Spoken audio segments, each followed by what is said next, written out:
Broadcasting from the left coast on the worldwide mobile web.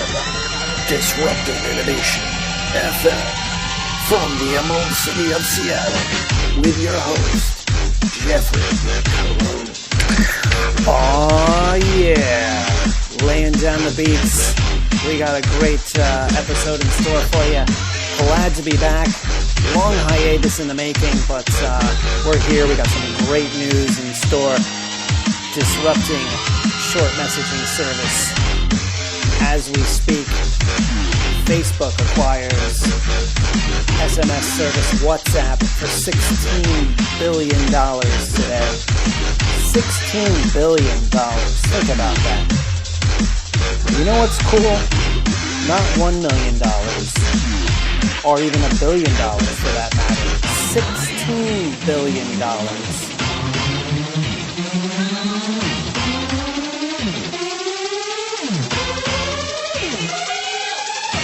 Feedback on Twitter, as usual, at DJGEOFFE.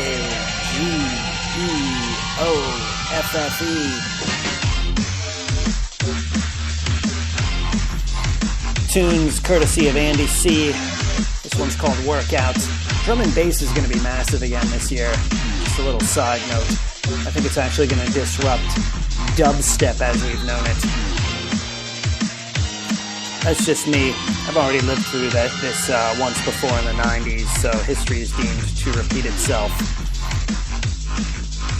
So for the majority of the show, we're going to definitely talk about WhatsApp, what it means for Facebook, how it is a disruptive innovation if you think about it. We'll also key in on the fact that Microsoft, my employer, now has a new CEO, Satya Nadella, who ran the cloud services unit, is now the CEO of the company. Exciting stuff. I think there's a lot that can be said about where Microsoft is going to be heading now, if they can actually tie together and humanize the personal cloud. There really is no difference between consumer and enterprise if you can do that. And I think Wall Street has had a very hard time because they sort of have looked at tech in a very simplistic way. They've probably sort of just said, hey, you know, we only really understand enterprise, so just get rid of the rest of your consumer technology. Not really saying that too much if you think about it in terms of Apple, which is really trying to corner more of the enterprise market. But then again, their stock is doing really well. Regardless, I digress. I do want to welcome Satya to the helm, though. I think it's a good move for the company. One that is going through a lot of dynamic change at the moment.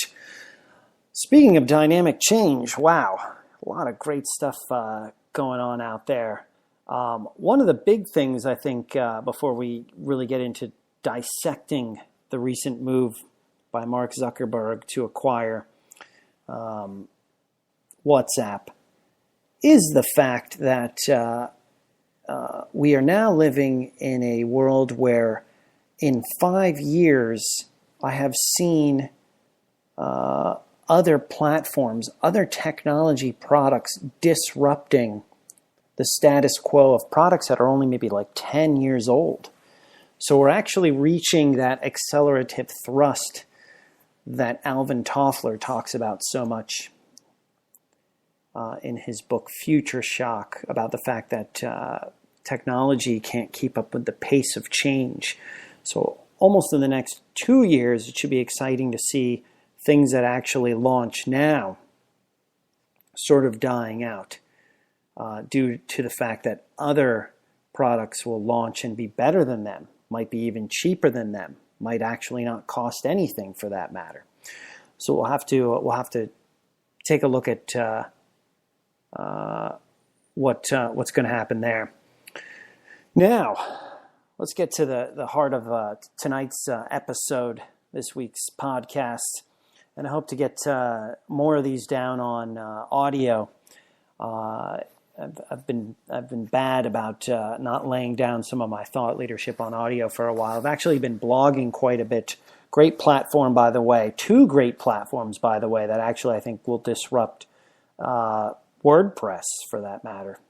One is Medium, which most of you may have heard of, the ability to write short stories that then let the readership know how long it will be to actually read those pieces. I wrote a piece called What is Information Jamming? You should check that out.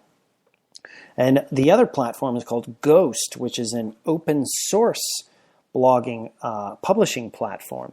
And that is really interesting because it just launched in October. And if you think about it, we've been doing this show now for almost a year. I think I recorded my first episode back in March of 2013.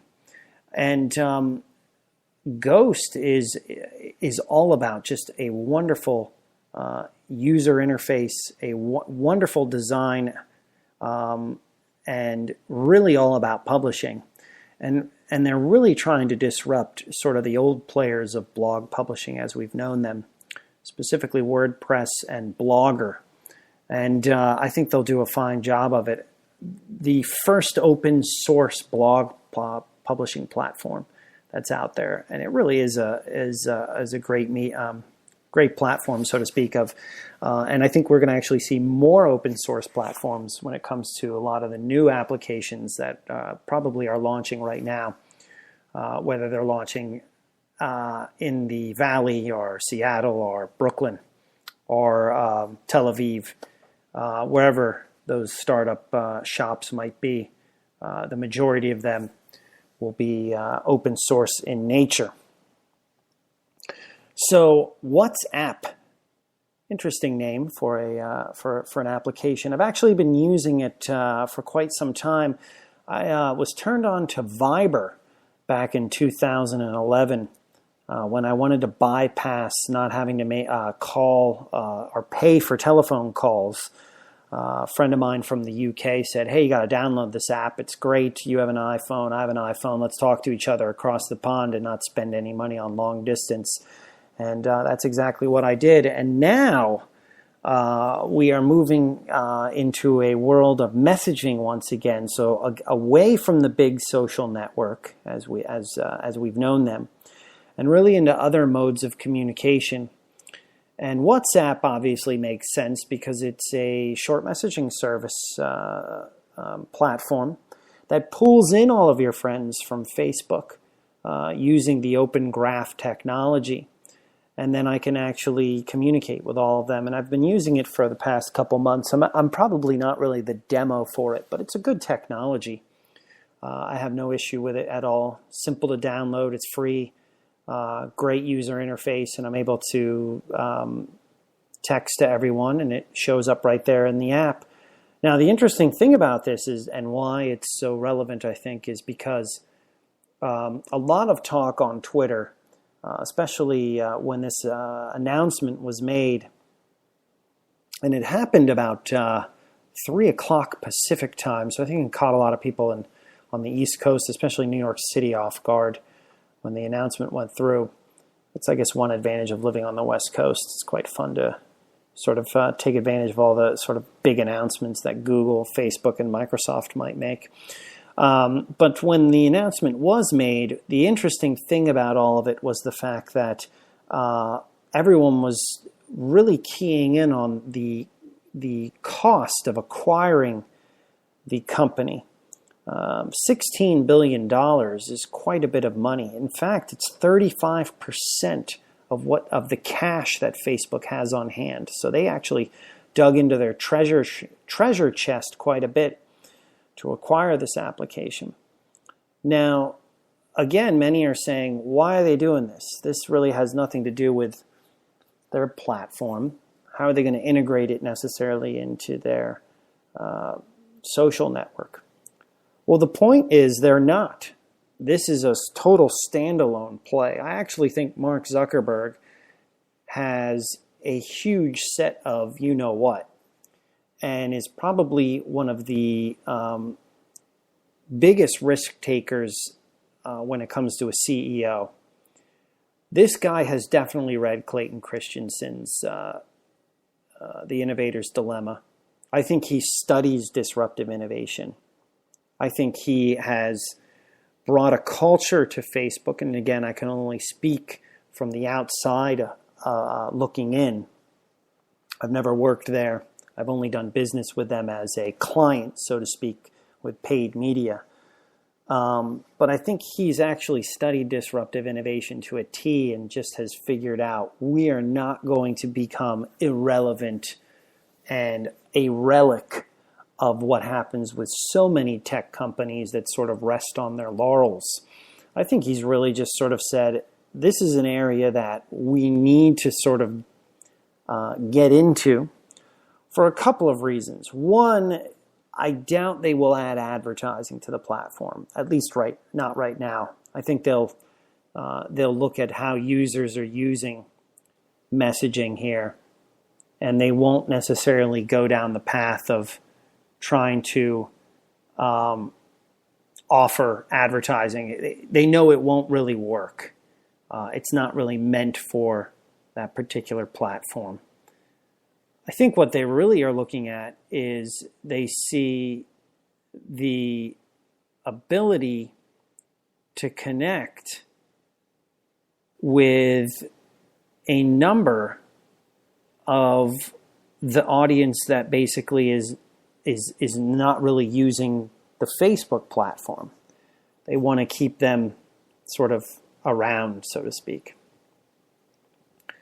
But I think the biggest reason why they've bought this, and I'm actually going to read 6 reasons why, and this comes from Benedict Evans, and you should all follow him on Twitter, at Benedict Evans. He surmised it best, I think, of anyone. And he does it in a very good storytelling manner. So suppose that 5 years or so, I send you a Yelp review of a restaurant from my phone to yours. What will that mean? So again, put your futurist cap on here. Some of these acquisitions are not meant for the here and now. Don't think like a Wall Street investor. Think long term here. We're talking about technology. First, I might well use something like AirDrop, or touch my phone to yours to pass it across, or tell Now to give it to you. Or indeed, Now might decide to give it to you without my even explicitly asking. Or the review might be invoked by a Bluetooth LE beacon as you hold your phone next to the menu on display by the door. But for the sake of simplicity, suppose I send it to you using an internet messaging app, either one built into the operating system or a third-party one, Facebook, WhatsApp, or more probably one that doesn't exist yet, but by then has 15 engineers and 1 billion users. It seems pretty unlikely that you'll see a dumb URL string on your screen. Rather, you'll get something rich and interactive within the message. And you'll be able to go into that experience and tap the number to call the restaurant or make a live booking or swipe through photos. And if you tap book, it'll pass them a $10 booking fee in Bitcoin authorized with a fingerprint swipe. Now suppose you decide to save this item as an icon on your home screen or some other yet to be created place. Now what were you using? An app? A widget? Native code? What programming language? Did you install an app or surf the web? I'd suggest that none of those questions would really mean anything, at least not as we think of them right now. The programming language matters much less than the user flow. And some of this example sounds webby, but Google is the first to advance interaction models that are not remotely webby, such as Google Now. This is a pretty simple illustration of a broader point I've made before. On the desktop internet, the web was by far the dominant model, and that didn't actually change very much for well over a decade. Before that, the interfaces of Windows and Mac were also very stable for a long time. But on mobile, not only are other models just as important as the web, but they're not remotely stable, settled, or mature. The platform war may be over, but that doesn't mean things are settling down. So I have very little idea what precisely I would mean if in 5 years I were to say I installed an app on my smartphone. Further, I'm pretty sure that if it's an Apple smartphone, it will run an iteration of iOS, but I'm rather less sure what Google will have done with Android and Chrome by then. And of course, I might be running a fork of Android from Amazon or perhaps Microsoft. This is the key reason why the new social messaging apps are so interesting. Not because they have users and inventory now, but because they can be vectors for some of this sort of behavior. A third acquisition, discovery, and distribution channel, besides Facebook and Google. This may also have implications for any discussion about what it means for Apple, that its ecosystem will have a minority of mobile users. We need to think about what it means to call it ecosystem that might have 800 million and 900 million live devices minority, but we also need to think about what ecosystem might mean. What, if any, winner-takes-all dynamics operate in this environment? One reason the Mac didn't die was because the web changed what it meant to be a computer ecosystem. The mobile ecosystem has lots of changes to come too. So check that out. It's Benedict Evans, at Benedict Evans on Twitter. This is a blog post he wrote on January 30th at ben-evans.com. Really surmises exactly why this acquisition was made today. And if you have to think about the fact that, again, a lot of tech journalists are going to just wonder why the value, why $16 billion? Why did they spend $16 billion? I can't believe that they, did $16 billion. They spent $16 billion on something like this. The thing is, a lot of the play, I think, goes into the fact that they have also not looked at necessarily as a acquisition play in terms of we're going to just acquire this for $4 billion in cash, $19 billion in stock, $42 per user, $600 million per engineer that built it. I think they're really looking at why they've done this because, again, of what Benedict Evans had said. This is the new social. This is the new communication channel. The big social network is over. I'll say it right here and now. The big social network is over. Everything, and I'm going to sound like David Shing here, the digital prophet, but everything is actually moving more toward the social and interest graph in smaller segments. And you don't necessarily need a big network with 1,000 connections when you can have 15 connections and you can SMS them in ways that are very unique, that bypass the system that you have set up by the large telecom companies. Now, the point also that we haven't gotten to on tonight's show, and of course, Disruptive Innovation FM is the title of the show. What is the point, Jeff, in terms of how this actually is disrupting something? Well, think about it. Who has the most to fear from an acquisition like this? I would think that most of the telecom companies do. Sure, they're going to charge for data plans, so if you have an app on your phone, they can charge for the data. But they really lose out on a huge revenue stream that they make quite a bit of money off of. And that is short messaging service. I mean, think about it. You get unlimited text for how much money on AT&T? That is going to be irrelevant in a few years. They're the ones that actually are being disrupted from this play. And I think it's going to be very interesting because the adoption rate is going to be much, much larger with younger audiences. So those who actually are joining the smartphone revolution, they're going to pay for their smartphones, but they're not going to pay as much for the text messaging that maybe past generations have. Because this is a disruptive model that's cheaper and easier and much friendlier to use. Now, let's pay attention to one thing, and that's from actually the full post of blog post that Mark Zuckerberg put out today on his Facebook page. He had said that he's excited to announce that they've agreed to acquire WhatsApp. And think about this for a second. They could not get Snapchat for $3 billion. think it was 3 billion, might have been a billion. And he's gone out now and they've actually acquired this for $19 billion.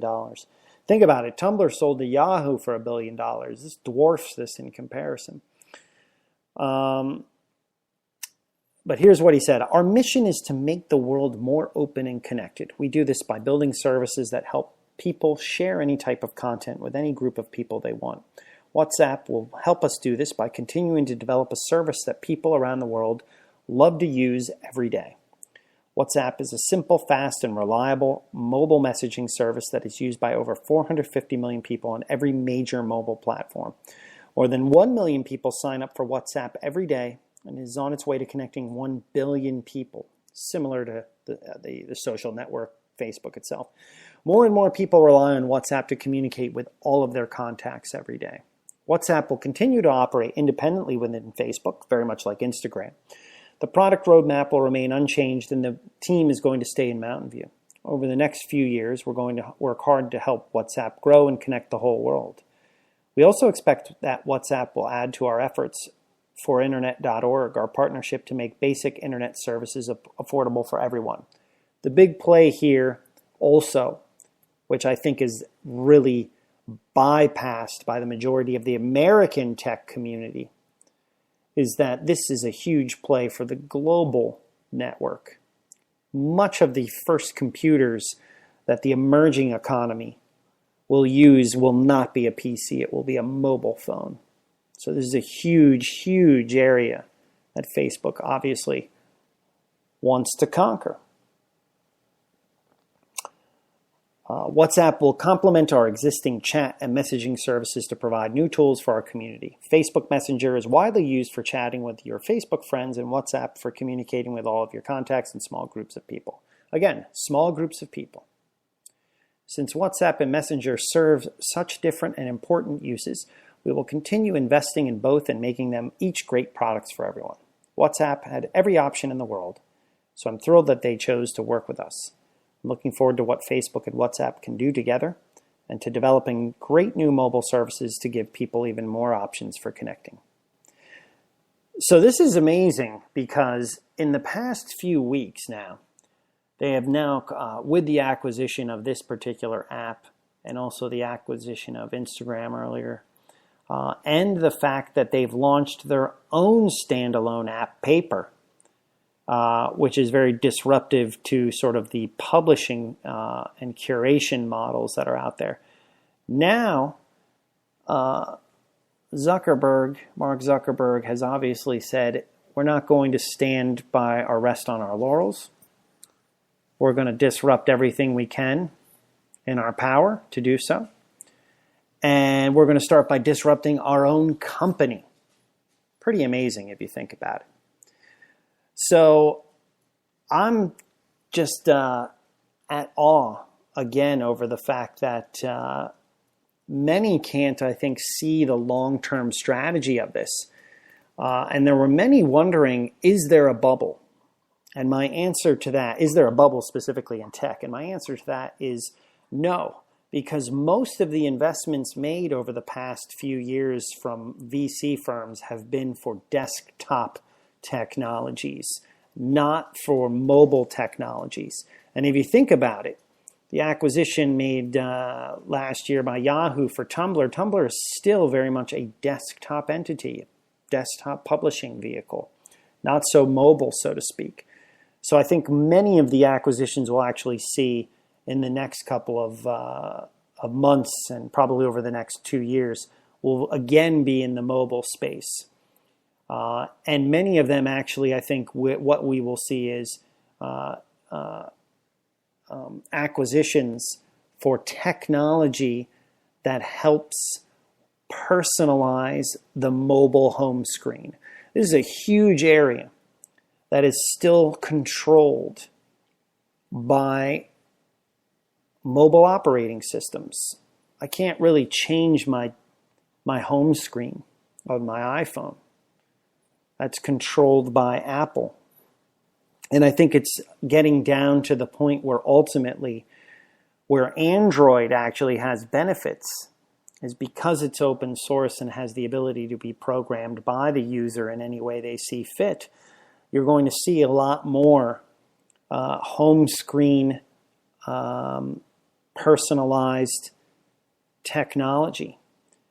Companies that actually know where you're located and therefore can actually give you contextually relevant content if you happen to be in New York City outside of a concert hall, for that matter.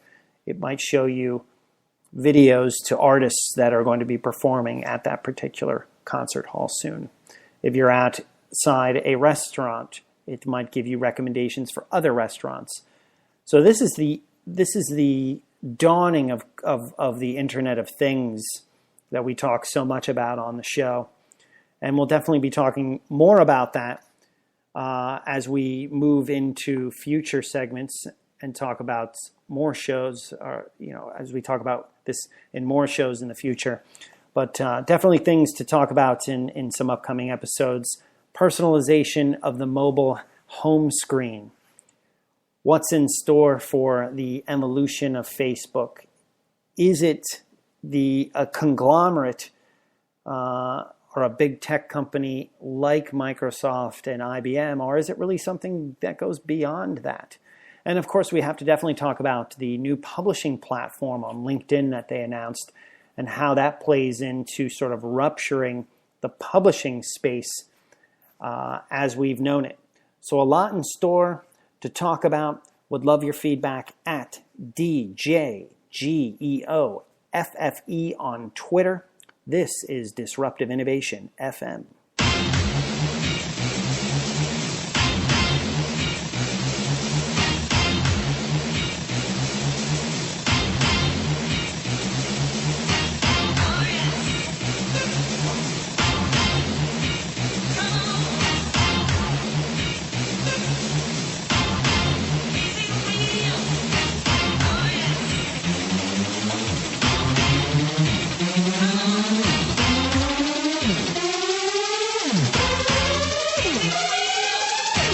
Broadcasting from the left coast on the worldwide mobile web.